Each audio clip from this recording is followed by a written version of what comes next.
महाराष्ट्र से ये बड़ी खबर। महाराष्ट्र में महाविकास आघाड़ी में सीट बंटवारे का नया फॉर्मूला सामने आ गया है। तो बड़ी जानकारी हम आपको दे रहे हैं। महाराष्ट्र में देखिए, महाविकास आघाड़ी में सीट बंटवारे का नया फॉर्मूला सामने आया है।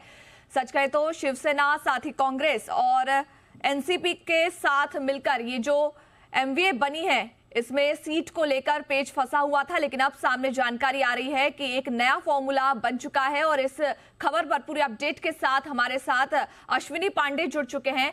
अश्विनी, महाराष्ट्र में हम देख रहे हैं कि सामने आ चुका है चुनाव, लेकिन अभी भी तनाव जो है वो बरकरार है। एमवीए में बताया जा रहा है सीट शेयरिंग के लिए एक नया फॉर्मूला बनाया गया है। ये नया फॉर्मूला क्या है, पहले तो ये समझाएं। जी देखिए, फॉर्मूला पूरी तरह से तय हो चुका है, जिसमें शिवसेना 22 सीटों पर लड़ेगी, कांग्रेस 16 सीटों पर और बाकी बची 10 सीटों पर जो है शरद पवार का जो पक्ष है वो लड़ेगा। यानी कि ये फॉर्मूले को लेकर बहुत समय से चर्चा चल रही थी, आखिरी मुहर इस पर लग चुकी है। लेकिन अभी भी इंतजार है वंचित बहुजन आघाड़ी का। प्रकाश आंबेडकर की जो पार्टी है उनकी तरफ से शुरुआत में 24 सीटें मांगी गई थी, फिर वो उसका आंकड़ा घटते घटते 12 तक पहुंचा, फिर 7 तक पहुंचा। इसके बाद महाविकास आघाड़ी की जो तीनों पार्टियां हैं उन्होंने ये तय किया कि प्रकाश आंबेडकर को 4 सीटें दी जाएंगी। लेकिन आज ये तय हुआ कि 1 सीट और बढ़ाया जाएगा। प्रकाश आंबेडकर को अब 5 सीटें दी जानी तय हो चुकी हैं। इससे ज़्यादा सीटें एमवीए के जो घटक दल हैं उनका कहना है कि वंचित बहुजन आघाड़ी को 5 सीटों से ज़्यादा सीट नहीं दी जाएगी। और ये जो सीटें 5 हैं उनमें से तीनों ही पार्टियों की, यानी कि शिवसेना, कांग्रेस और शरद पवार की जो पार्टी है, इन तीनों ही पार्टियों की तरफ से अपने अपने खाते से ये सीट दी जाएगी। यानी 5 सीटें में से 2 सीट शिवसेना से दी जाएगी, 2 कांग्रेस से और 1 शरद पवार की तरफ से। अगर वंचित बहुजन आघाड़ी आती है तो कल 11 बजे सब कुछ साफ हो जाएगा। कल 11 बजे एक प्रेस कॉन्फ्रेंस अकोला में रखी गई है प्रकाश आंबेडकर द्वारा। उस प्रेस कॉन्फ्रेंस में साफ तौर पर वंचित बहुजन आघाड़ी क्या एमवीए के साथ जाएगी, इस पर आखिरी मोहर लगेगी, क्योंकि जो उनकी सीटों की मांग थी वो एमवीए पूरी करने के लिए तैयार नहीं है। एमवीए 5 सीटों पर अब राजी हुई है, उससे ज़्यादा सीटें देने की उनकी कोई तैयारी नहीं है। ऐसे में कल क्या वंचित बहुजन आघाड़ी एमवीए के साथ जाएगी, इस पर फैसला होगा। अगर वंचित बहुजन आघाड़ी एमवीए के साथ नहीं जाती है तो ये जो फॉर्मूला है 22, 16 और 10 का, इस पर जो है एमवीए चुनावी मैदान में उतरेगी। और कल बहुत ज़्यादा संभावना है कि शिवसेना की तरफ से जो कैंडिडेट्स हैं उनके नामों का ऐलान हो जाएगा। अभी तक 12 सीटों पर 16 जो सीटें तय हुई हैं दिए जाने की कांग्रेस को, उनमें से 12 सीटों पर कांग्रेस ने अपने उम्मीदवार उतार दिए हैं। ऐसे में अब जो है कल का दिन देखना होगा कि एमवीए को लेकर कल का दिन बहुत महत्वपूर्ण होगा, चूंकि शिवसेना भी अपने सीटों का ऐलान करेगी। जी बिल्कुल। लेकिन सवाल ये भी खड़ा होता है कि क्या वंचित बहुजन आघाड़ी मानेगी, क्योंकि पहले ही उन्होंने स्पष्ट तौर पे कहा था कि 4 सीटें आप अपने पास रखिए। उन्होंने गुस्सा जताया था।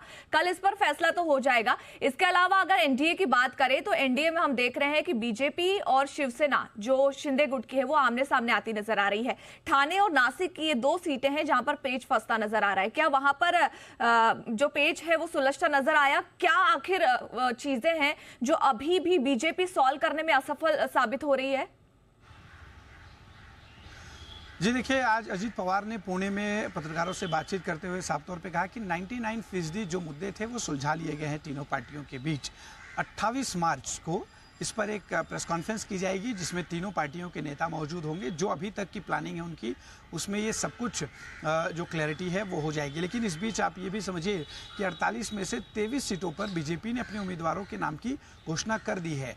ऐसे में अब जो 25 सीटें हैं उस पर जो है आखिरी फैसला आना है। और कल बैठकर इस पर भी जो है 28 तारीख को प्रेस कॉन्फ्रेंस के दौरान ये सारी चीज़ें क्लियर होंगी।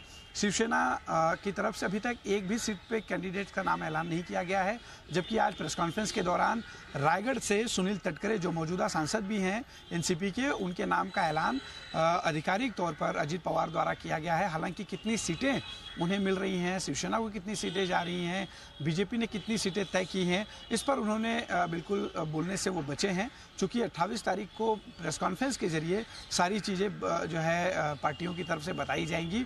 लेकिन ये ज़रूर है कि जो पेच है खासतौर पे थाने को लेकर मुंबई साउथ मुंबई की जो सीट है, जहां पर अरविंद सावंत अभी मौजूदा सांसद हैं, हालांकि वो शिंदे गुट में नहीं गए, लेकिन शिंदे गुट का कहना है कि चूंकि ये बहुत मजबूत स्थिति यहाँ पर रही है, 2 बार से शिवसेना का यहाँ पर सांसद रहा है, ऐसे में वो ये सीट चाहते हैं। लेकिन ये जो पेच फंसा हुआ है उसे जो है अजीत पवार खेमा कहें या फिर बीजेपी की तरफ से कहा गया है सुलझा लिया गया है। अगर सुलझा लिया गया था तो अब तक क्यों अनाउंसमेंट नहीं हुआ, ये भी एक सवाल है। हालांकि 28 तारीख तक दावा है कि सारी चीज़ें जो स्थिति है वो क्लियर हो जाएगी। 99% सीटों के बंटवारे हो चुके हैं और 28 तारीख को सारी चीज़ें साफ कर दी जाएगी। जी, तो जल्द से जल्द जो है वो चीजें साफ हो जाएंगी और इंतजार रहेगा कि महाराष्ट्र में किस तरीके से सीटों का बंटवारा होता है, क्योंकि चंद दिन बाकी हैं अभी लोकसभा चुनाव में।